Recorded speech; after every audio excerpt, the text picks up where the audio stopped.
Welcome to The Explainer. Today we are diving into a timeless fable, an elephant, a colony of ants, and a really powerful lesson about a kind of strength you might be totally overlooking. And it all kicks off with this one single boast. This is from a character who is absolutely convinced that size is everything. It just perfectly sets the stage for the massive lesson he is about to learn. So, who is the one doing all the boasting? Well, that would be our main character, or maybe our main villain, at least at the beginning. Meet Motu. He's an elephant whose incredible strength is matched only by his, let's just say, massive ego. Okay, so picture this. We're in this beautiful, lush jungle near the Western Ghats. But really, all eyes are on Motu. The story wastes no time telling us, hey, this guy, he is the undisputed king of the jungle, the physical powerhouse of this whole ecosystem. Right away, the story sets up this incredible contrast between two totally different kinds of strength. You've got Motu over here, huge, powerful, and individual, acting alone. He's loud about it too. And then you have the ants. They're tiny, they work as a group, and they are just quietly persistent.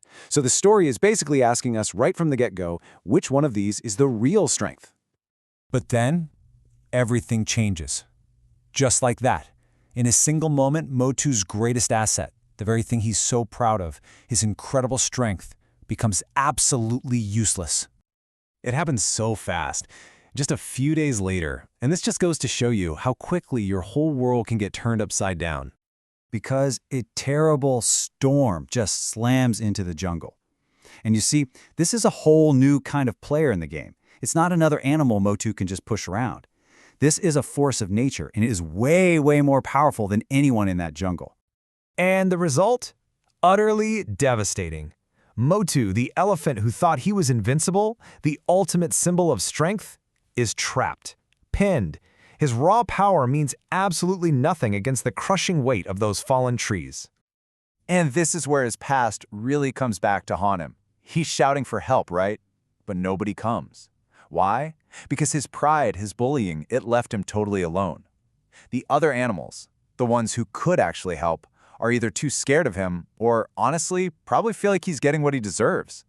You know, he built this wall of arrogance around himself long before those branches ever fell. So, what now? His individual strength is gone. His community won't help him. Who in the world is going to come to the rescue? This whole situation just perfectly sets the stage for some very, very unexpected heroes. And here it is. This is the big twist. The great reversal in the story.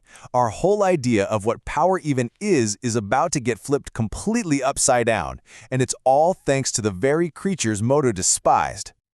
The leader of the ants says it all in this one line. And it's not a boast like Motu's was, it's just a simple statement of fact. This is their entire philosophy, their whole worldview, summed up right there. And we're not talking about a handful of ants here, we're talking thousands. Think about that. Not just one brave little ant, but a coordinated army, thousands strong, all working together as one. Now that is a force to be reckoned with. And what's so cool is how they do it. This isn't just mindless brute force. No, it's a brilliant, strategic mission. First, they just swarm the problem, right? Each one biting and chewing at the tangled vines. Then they do something even smarter. They recruit help. They call in the monkeys, who have a different skill set, to help move the bigger stuff. It's just a masterclass in teamwork and playing to your strengths. Okay, so Motu is free. But what happens next is maybe the most important part of the whole story. This is the resolution. This is where that massive lesson finally, truly sinks in and changes him forever. He is just completely humbled, ashamed even, and he finally gets it. He looks at these tiny creatures and basically says, you know what? I was wrong. Size doesn't decide what's strong and what's not.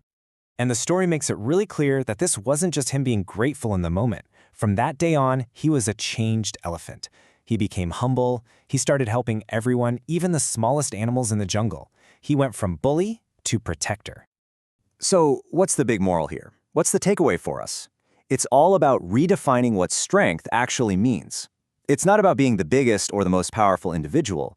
Real strength, true strength, comes from collaboration, from humility, and, yep, from kindness. And this is why this story is still so important, right? It reminds us that so often, the biggest impact comes from the most underestimated places. Think about it. The quiet team at work that gets everything done. The small startup that disrupts an entire industry. Teamwork can solve problems that any one person, no matter how strong, just can't tackle alone. And it all starts with a little humility. So we'll leave you with this question to think about. Where in your own world, at your job, in your neighborhood, maybe even in your family, where is the small strength you might be underestimating? Where is your ant army? Because there's a good chance that's exactly where the answer to your biggest challenge is hiding.